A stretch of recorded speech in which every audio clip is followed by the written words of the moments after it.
What's up, everyone? Hello, and welcome to Two Nerds on a Couch. I'm Beth. And I'm Thor. The final week of the Fortnite mega season is upon us. So before a volcano erupts or jungle vines crack the island in two, we've gone back through the last several weeks of quests, character interactions, and storyline to bring you a full recap of everything that happened. Please think about using code 2NerdsOnACouch to support content like this, and maybe consider subscribing. Thanks a bunch. Now get out some snacks and sit your butt down as we recap Fortnite Chapter 4 Season 2. Near the end of last season, we had been working with Stellan because Amy was planning on using the rift gate he had us set up. In the last weeks of Season 1, she changed the coordinates of the rift gate to try and save the scientist. Once the coordinates were tampered with and Amy had gone through, something malfunctioned with the rift gate. And this is how we were introduced to Fortnite Mega.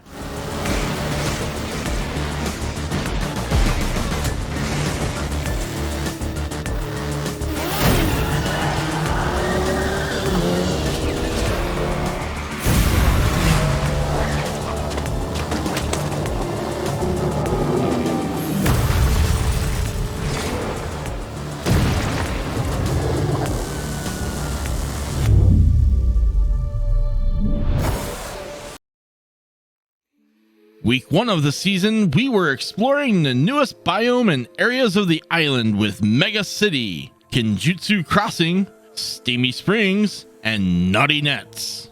We were also introduced to the season's newest weapons and movement mechanics in the Havoc AR, Havoc Pump Shotgun, and the Kinetic Blade. Loot Lake Island mysteriously rifted in, and we discovered combat caches that contained a new version of Slurp Juice. There were new vehicles to drive, as well as the Rogue Bike and Nitro Drifter. And Rift events or Rift encounters were still going strong. Through the Syndicate quest, aka the storyline quest of the season, we were reintroduced to Evie, who is part of the Peace Syndicate. Turns out Mega City is her hometown, and there was a big problem. All of the syndicates were about to be at war for some unknown reason, and it was up to us to find that reason. She introduced us to Thunder. Name's Thunder. I'm a restaurateur, entrepreneur, party lizard, and well-loved man about town. And we had to win his approval. Once we gain Thunder's respect, we start to find out that someone is up to no good and is trying to get the syndicates to start a war. As we were investigating to find out who the saboteur is, we discovered they were using this looming inter-syndicate war as a distraction. The saboteur is teaming with the last reality. The landscape of Fortnite changed forever with the release of UEFN during Week 2 of Fortnite Mega. The season's moniker was in fact true to its word. During the 2023 State of Unreal livestream, Epic launched UEFN, or Creative 2.0 for PC.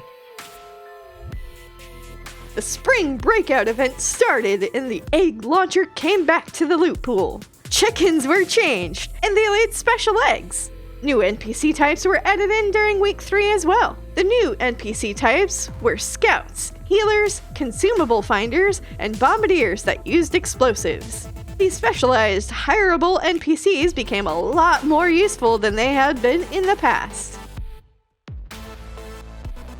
Week 4 saw the return of the Flint-Knock pistol and the charged shotgun in a perk called Go for Broke. The party pizza came back as well in an augment perk named Game Time. And the storyline quest continued with part 2 during this week.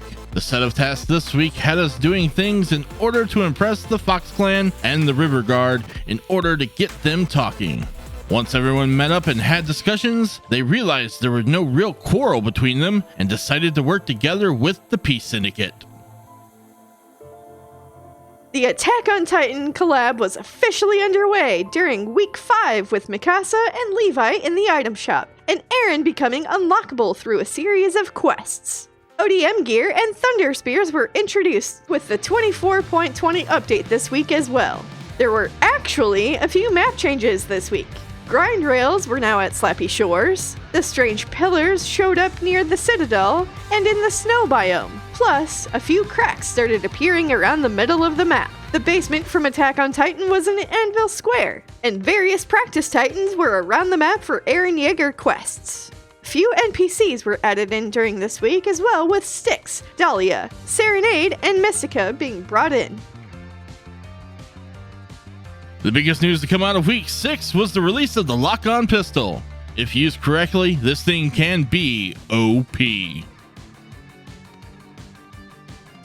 Week 7's hotfix unvaulted the original SMG in all rarities besides Mythic and Exotic, vaulted the Game Time augment, and released the third installment of the Syndicate quests. This time around, the Luminaries messaged the Peace Syndicate that the Saboteur was stealing weapon prototypes from their labs, and we were recruited to help locate the stolen goods and give them back to the Luminaries.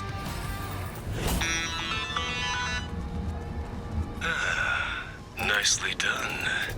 The Luminaries have already sent over a thank you gift basket. It's an assortment of mosses in specimen jars. Cool.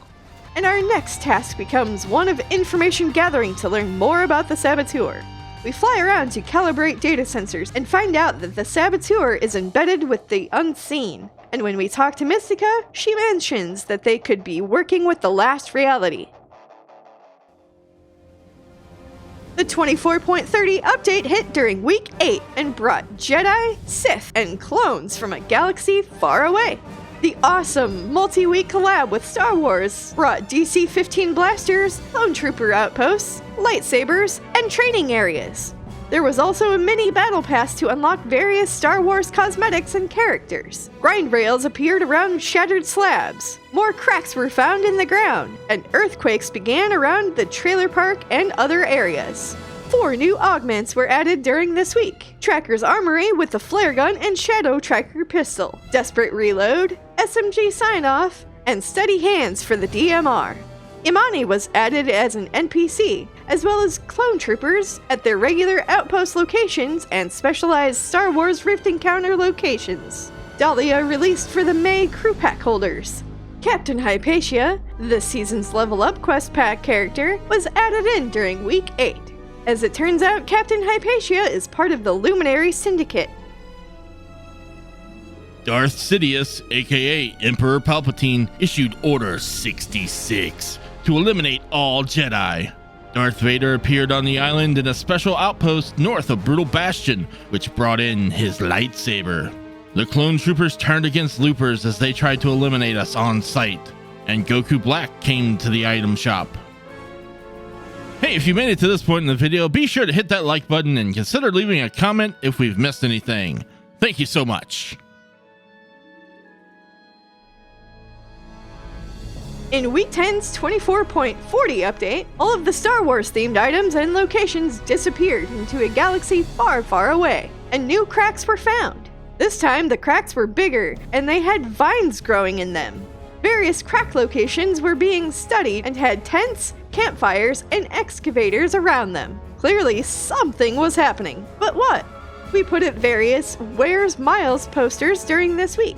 There were more earthquakes around the map, and Part 4 of the Syndicate quest became available. It was time for the Unseen to answer some questions and join the rest of the Syndicates in uniting against the Last Reality. We don a disguise and talk to the leaders, Highwire and Renzo. Someone who was part of the Unseen Syndicate was making moves behind Highwire's back and talked to the Last Reality. Highwire mentions that she needs to talk to Dahlia. This also implicates Styx, as they are friends and in some sort of crew with Triarch Nox. We then go on to destroy signal jammers and activate beacons to stop certain members of the Unseen's attempt at communication with the Last Reality. With the beacons lit and the Syndicates united, the Peace Syndicate makes us an honorary member. The last thing Evie says to us is to call them if we need help. When we were near a payphone, however,